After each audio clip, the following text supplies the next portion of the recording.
Hi, I'm Brett Ullman. Welcome to Parenting, Navigating Everything, the channel where we equip and empower you as a parent to navigate all aspects of parenting in this modern culture we live in today. Today I want to challenge us as men to be better fathers and husbands. I want you to learn how to love your wife and your kids how they need to be loved. It was in the first few months of my own marriage when my wife talked to me about how she loved cards, like birthday cards, Valentine's Day cards. I think my response was something like, "Cards are stupid." She again said she loved cards. Around that time, she challenged me to read the book called The 5 Love Languages by Gary Chapman. I'll put a link to this book in the description. In this book, the author talks about how there are 5 different ways that we express love. One is words of affirmation, number 2, acts of service, 3, receiving gifts, 4, quality time, and 5, physical touch. The premise is that we all need to be loved in different ways.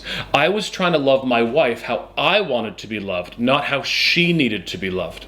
That week, I went out and bought her a card for Valentine's Day. That night, she thanked me for the card, and then she asked, "Did you read it?"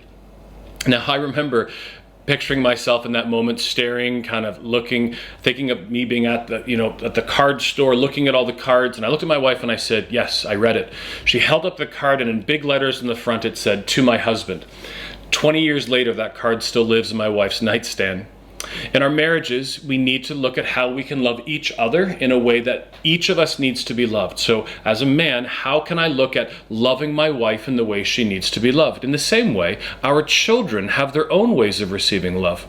We can inadvertently wound them by not showing them love in ways that they are actually able to receive. So parents who desire to learn how to identify the love languages of their children or teens should read one of these books as well. Now I'm going to put them in the notes below, but it's from the same author. It's The Love Languages, but of children and of teenagers. I would encourage you to pick up one of these books.